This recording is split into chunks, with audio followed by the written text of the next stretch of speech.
تو اس طرح سے پورا ہو جاتا ہے. لہذا وقت کا تقاضا ہے. مہمان ہمارے درمیان بہت سارے ہیں اور سب سے کچھ نہ کچھ فیض حاصل کرنا ہے. میں عجیب بات ہے دوستو، اور یہ آپ کی جلسے کی خصوصیت ہے. میرے درمیان ایک ایسا نوجوان عالم دین، آپ حیرت کریں گے کہ جن کے دادا امیر الہند تھے، جن کے نانا امیر الہند ہیں، اور جن کے والد محترم نائب امیر الہند.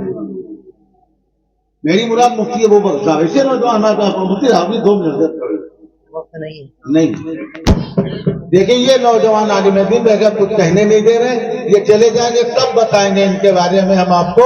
بہرحال ان کو آپ دیکھیں، ان کو سنیں. مفتی ابو بکر صاحب دامت برکاتہم ہمارے درمیان تشریف رکھتے ہیں. ابھی ان کا سلسلہ دوسری نسبتیں جو لکھنؤ سے تھے اس کو ذکر کرنا چاہتا تھا. صحابہ ایکشن کمیٹی کے خانوادے سے جو تعلق ہے اس کو ذکر کرنا چاہتا تھا. بہرحال آپ مائک پر تشریف لائیں، آپ کے فضل و برکات سے مستفیض ہوں. الحمد لله نحمده ونستعينه ونستغفره ونؤمن به ونتوكل عليه ونعوذ بالله من شرور أنفسنا ومن سيئات أعمالنا. من يهدي الله فلا مضل له ومن يضلل فلا هادي له. ونشهد أن لا إله إلا الله وحده لا شريك له. ونشهد أن سيدنا وحبيبنا وسندنا وشفيعنا وإمامنا ومولانا محمد صلى الله تبارك وتعالى عليه وعلى آله وأصحابه وذرياته وبارك وسلم تسليما كثيرا كثيرا. أما بعد فأعوذ بالله من الشيطان الرجيم. بسم الله الرحمن الرحيم. وأطيعوا الله والرسول لعلكم ترحمون. وسارعوا إلى مغفرة من ربكم وجنة عرضها السماوات والأرض أعدت للمتقين. صدق الله مولانا العلي العظيم. حضرات علماء اکرام، بھائیوں اور بزرگوں، میری مائیں اور بہنیں، ہمارے لیے بڑی سعادت مندی کی بات ہے کہ ہم محسن انسانیت خاتم النبیین فخر موجودات سرور عالم حضرت محمد مصطفیٰ صلی اللہ تعالی علیہ وسلم کی مبارک باتوں کو سننے کے لیے یہاں پر اکٹھا ہوئے. ہمارے یہاں پر اکٹھا ہونے سے یہ بات تو ظاہر ہو گئی کہ ہم اپنے آقا سے محبت رکھتے ہیں اور تعلق رکھتے ہیں، کہ آپ کی نسبت پر یہ مجلس قائم کی گئی ہے، آپ کی باتوں کو سننے کے لیے قائم کی گئی اور اپنا تعلق اپنے آقا سے کس طرح ظاہر کیا جائے، محبت اور عقیدت کا کس طرح اظہار کیا جائے،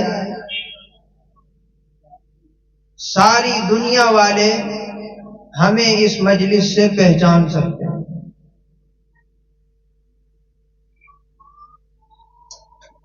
لیکن میرے بھائیوں اور میری مائیں اور بہنیں،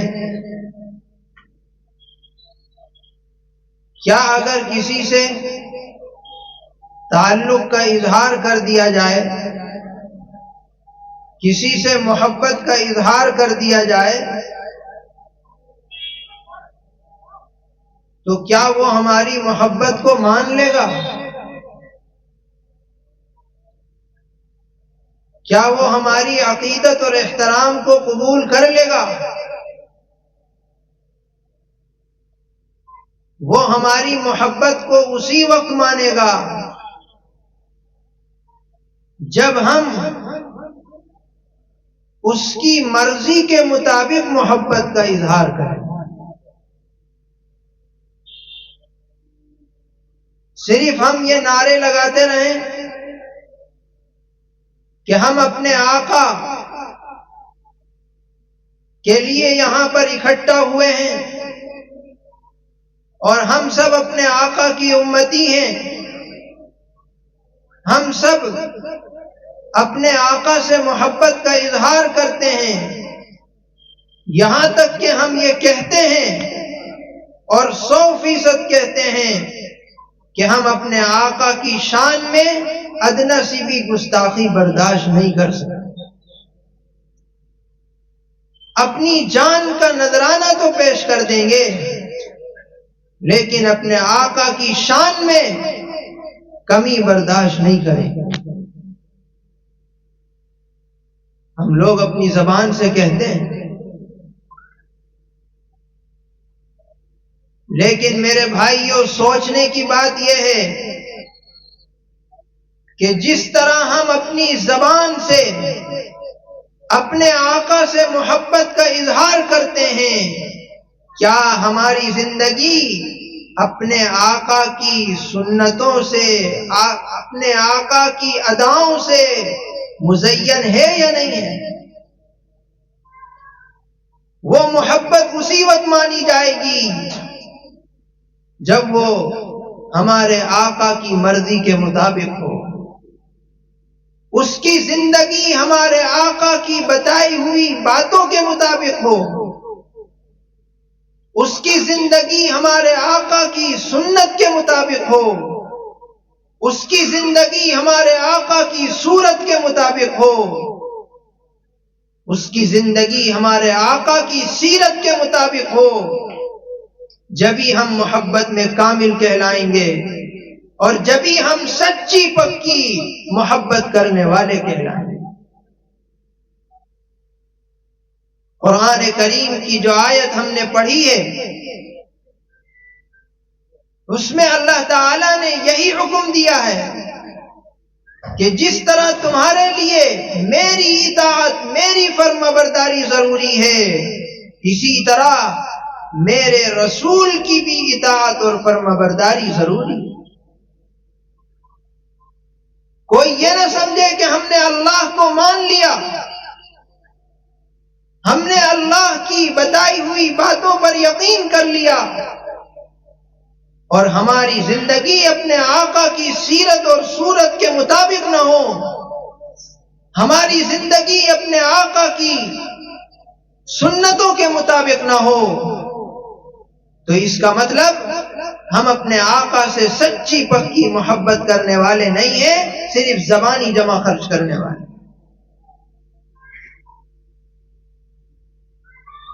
اگر ہم کسی آدمی سے یہ کہیں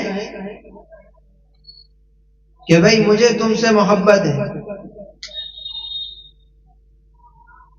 اور اس کی پیٹھ کے پیچھے جا کر اس کی برائی کریں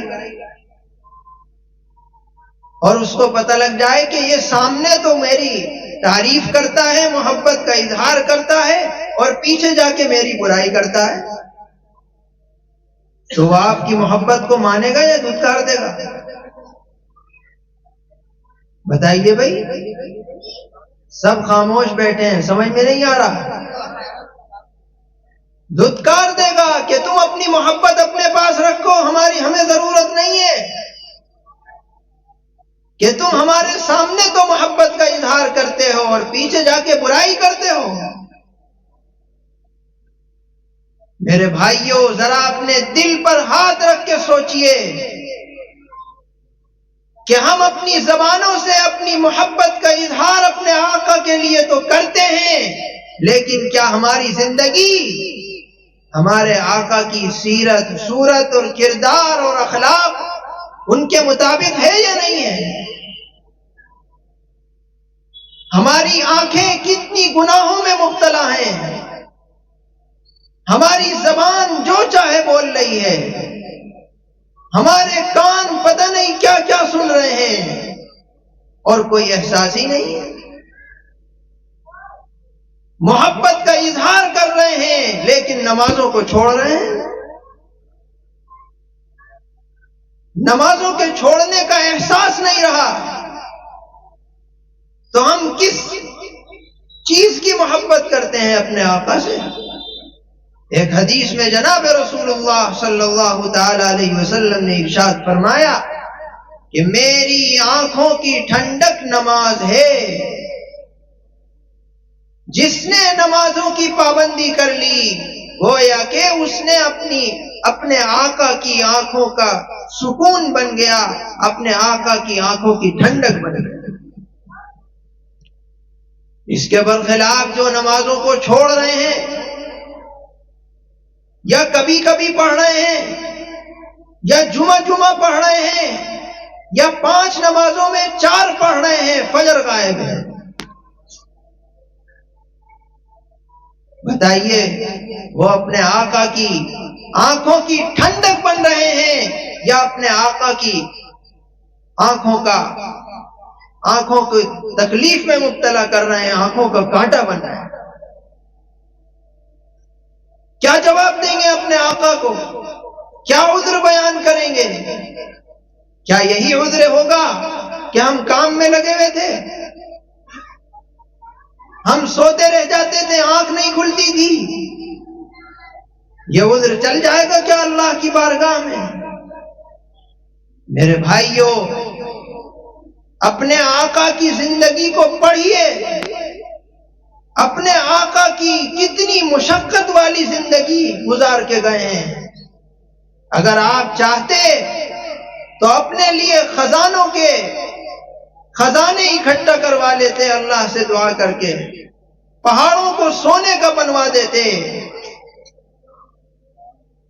فرشتے روزی لے کر آپ کی خدمت میں حاضر رہتے، ہر وقت کھانے پینے کے دسترخوان بچھے ہوئے ہوتے، لیکن میرے آقا نے ان تمام چیزوں کو نظر انداز کر کے اللہ کا دین اللہ کے بندوں تک کس طرح پہنچ جائے، اللہ کی باتیں اللہ کے بندوں تک کس طرح پہنچ جائے، اس کے لیے اپنے آرام کو قربان کر دیا، اپنی خواہشات کو قربان کر دیا، پوری زندگی اسی میں لگا دی۔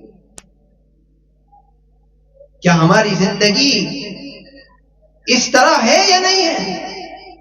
کیا ہمیں فکر ہے کہ ہم جس دین سے وابستہ ہیں، جس پیغمبر کی تعلیمات سے وابستہ ہیں، اس پر خود بھی عامل بنے، دوسروں کو بھی کس طرح ہم عامل بنا دیں؟ کیا اس کی فکر ہے ہمارے اندر؟ صرف زبانی طور پر محبت کا اظہار کرتے رہنا یا پورے سال میں ایک دن محبت کا اظہار کر لینا، میرے بھائیوں، یہ ایک امتی کے شایان نشان ہے۔ آپ کے تو اتنے احسانات ہیں ہم پر کہ اگر زندگی کا ایک ایک لمحہ بھی آپ کے دین کے لیے قربان کر دیا جائے، پھر بھی آپ کے احسانات کا بدلہ ہم چکا نہیں سکتے۔ میرے بھائیوں، یہ مجلسیں ہمیں اپنے آقا سے جہاں محبت کا اظہار کرنا بتلاتی ہیں، وہیں جو کوتاہیاں ہو گئی ہیں محبت میں، اس سے توبہ استغفار کر کے نئی زندگی، نئے جوش ولولے کے ساتھ دین پر، شریعت پر عمل کرتے ہوئے اور دوسروں کو بھی دین اور شریعت سے آگاہ کرتے ہوئے گزارنے کی فکر کرنی چاہیے۔ میں نے قرآن کریم کی آیت آپ کے سامنے پڑھی ہے، جس میں اللہ تعالیٰ یہ فرماتے ہیں بندوں سے کہ دیکھو، اپنی نیکیوں پر مطمئن ہو کے مت بیٹھو، اپنی نمازوں پر مطمئن ہو کے مت بیٹھو، اپنے روزوں پر مطمئن ہو کے مت بیٹھو، بلکہ ایک دوسرے سے نیکیوں میں آگے بڑھنے کی کوشش کرتے رہو۔ یہ مت سمجھو کہ ہم تو مسلمان ہیں بس مطمئن ہو گئے، یہ مت سمجھو کہ ہم تو نماز پڑھ رہے ہیں بس کافی ہے، ہم تو قرآن کریم پڑھ رہے ہیں بس کافی ہے، ہم تو سیدھے راستے پر چل رہے ہیں بس کافی ہے۔ اگر تمہیں اللہ کی مغفرت حاصل کرنی ہے، اگر تمہیں اللہ کی جنت کا مستحق بننا ہے، تو اپنی نیکیوں پر مطمئن ہو کے مت بیٹھو، بلکہ ایک دوسرے سے آگے بڑھنے کی کوشش کرو کہ اگر یہ اتنی نمازیں پڑھ رہا ہے تو میں اس سے زیادہ نمازیں پڑھ کے دکھاؤں گا، یہ اگر اتنی تلاوت کر رہا ہے تو میں اس سے زیادہ تلاوت کر کے دکھاؤں گا، یہ اگر اخلاق پیش کر رہا ہے بہترین تو میں اس سے بہترین اخلاق پیش کر کے دکھاؤں گا، یہ اگر سچ بول رہا ہے تو میں اس سے زیادہ سچ بول کر کے دکھاؤں گا، یہ اگر گناہوں سے بچ رہا ہے تو میں اس سے زیادہ گناہوں سے بچ کر کے دکھاؤں گا۔ اس طرح کی فکر کے ساتھ زندگی گزارو تو انشاءاللہ اللہ کی مغفرت کا پروانہ بھی ملے گا اور اللہ کی جنت میں ہمیں جگہ بھی ملے گی۔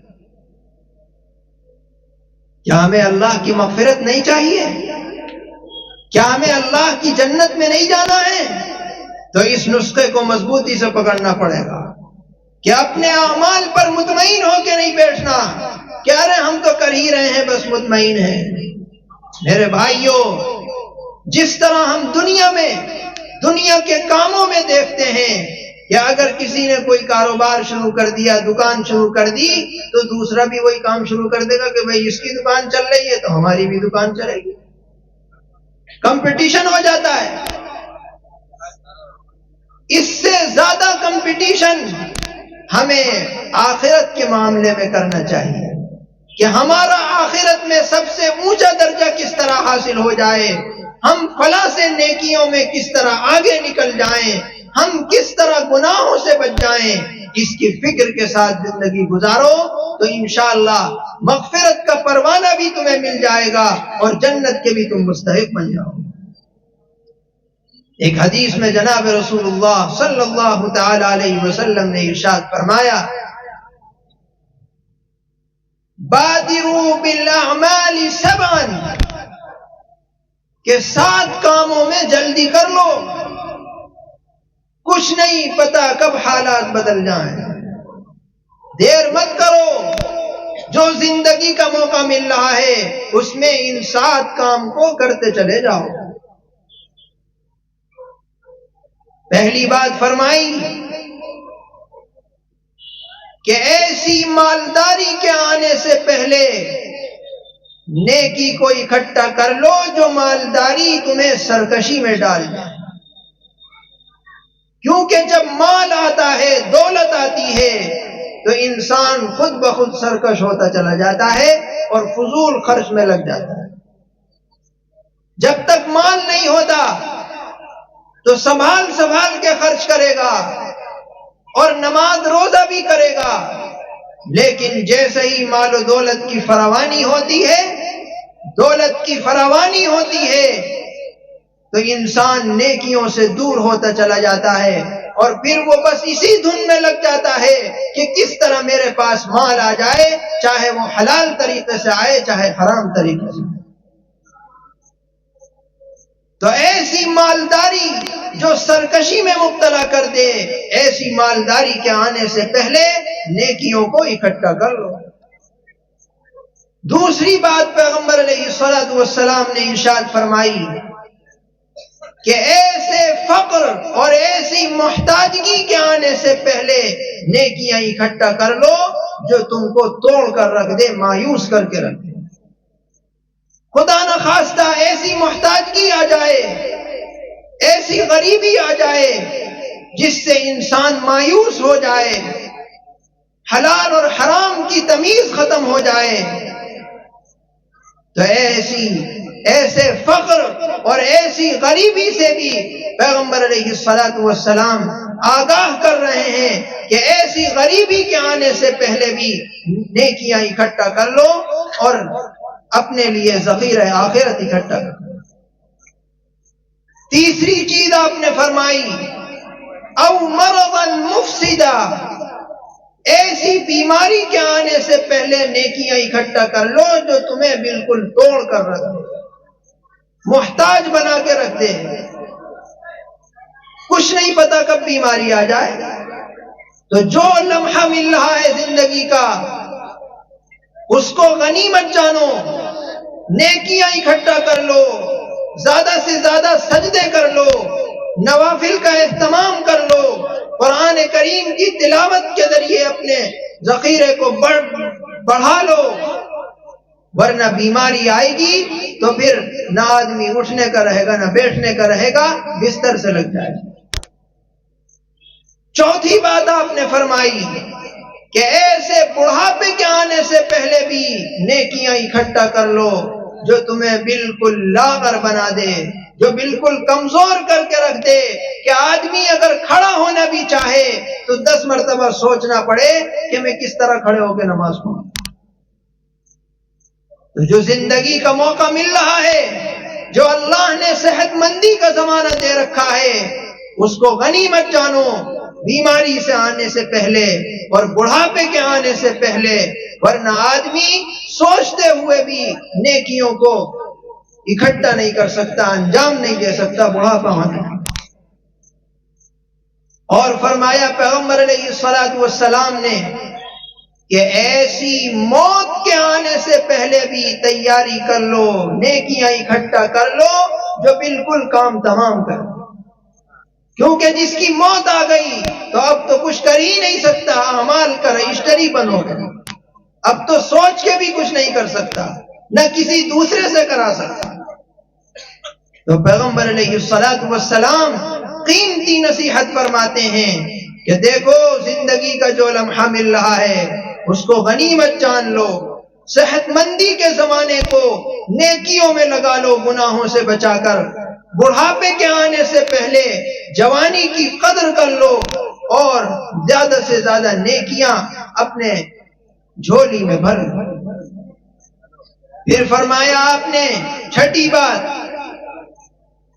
کہ اس دجال کے آنے سے پہلے بھی اپنی نیکیاں اکٹھا کر لو، جس سے بڑا فتنہ اس دنیا میں اور کوئی نہیں ہو سکتا۔